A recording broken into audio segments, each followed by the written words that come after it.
Finally भाई नेपाल ने दिल खुश कर दिया है। अपना मेरा भी दिल खुश किया है। जितने प्रशंसक वानखेड़े स्टेडियम में आया है उनका भी दिल खुश कर दिया।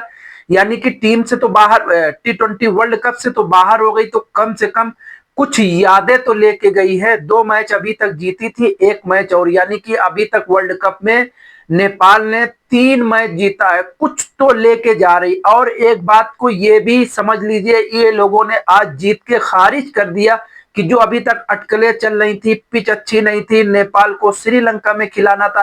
भाई सब कुछ वही था, सब कुछ बेहतर था। नेपाल कोलैप्स कर रहा था, ये बात नेपाल नहीं समझ पा रहा था।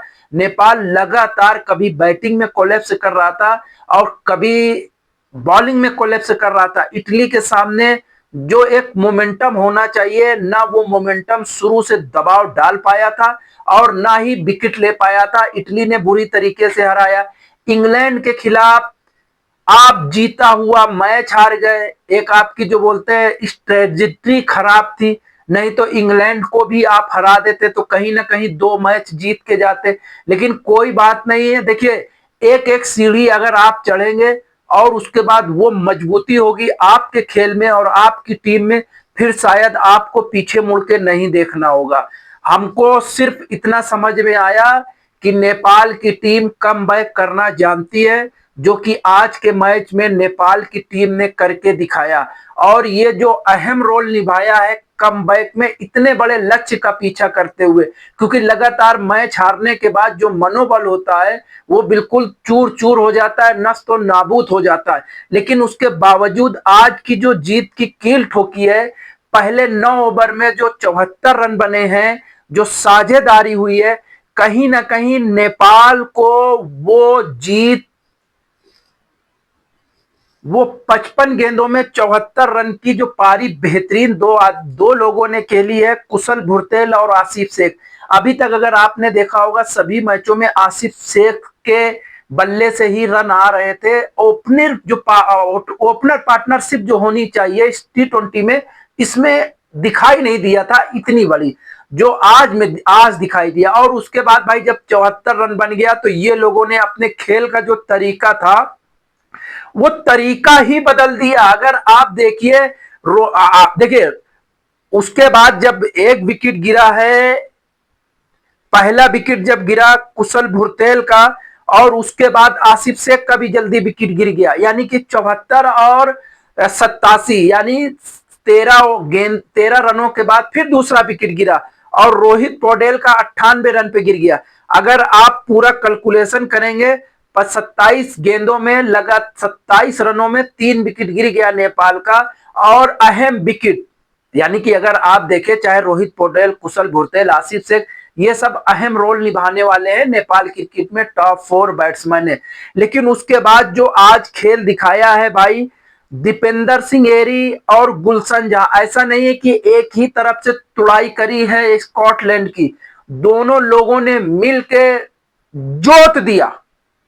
इस तरीके से जोता है कि स्कॉटलैंड भी याद रखेगा।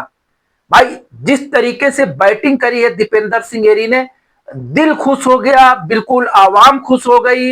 यानी कि आप, यार ये कोई आसान नहीं होता है, इस तरीके से खेलना बिल्कुल आसान नहीं होता है। जब आप पूरे लीग के मैच हार के आए हैं, आपके प्रशंसक आपकी आलोचना कर रहे हैं, सोशल मीडिया पे आपकी आलोचना हो रही है, इतना मनोबल गिरा होने के बाद जिस तरीके से दीपेंद्र सिंह एरी ने बेखौफ होके खेला है, वो काबिले तारीफ है भाई। और उसके बाद दीपेंद्र सिंह एरी, गुलशन झा, ये दोनों ने तो देखिए, दीपेंद्र सिंह एरी ने 23 गेंदों में 50 रन मारा।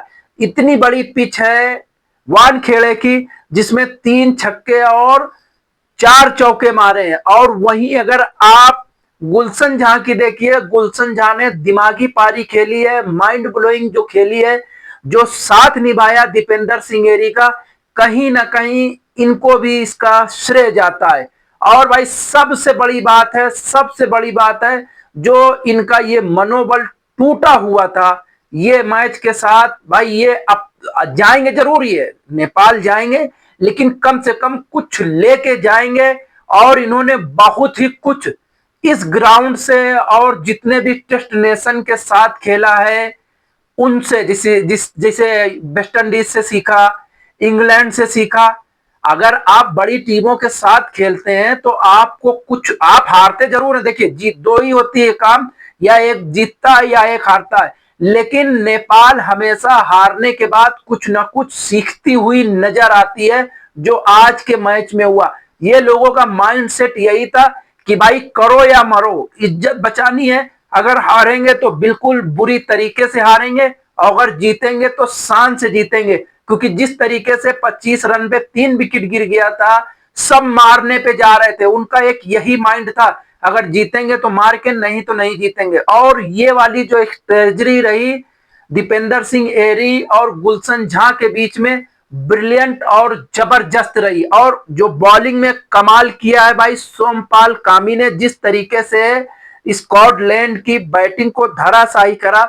और सबसे बड़ी बात है, रन रेट सोमपाल कामी का इस लास्ट मैच में महज 6.2 का रहा है, और 25 रन दिए हैं, 3 अहम विकेट लिए हैं। दीपेंद्र सिंह एरी को विकेट तो नहीं मिला, लेकिन इन्होंने रन भी ज्यादा नहीं दिए, महज 7.25 की औसत से इन्होंने 23 रन 3 ओवर में दिए। और नंदन यादव भाई महंगे साबित हुए, नेपाल के मेन बॉलर के तौर पे है। आप ये समझिए दीपेंद्र सिंह एरी एक पार्ट टाइमर समझ लीजिए, ऑलराउंडर ने बेहतरीन प्रदर्शन किया।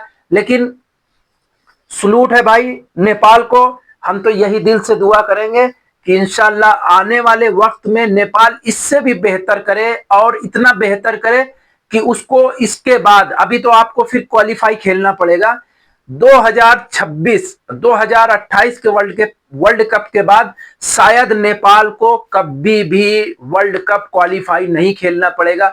आपको क्या लगता है, जरूर से जरूर बताइएगा। नेपाल की जीत में अहम योगदान आज का किसका रहा?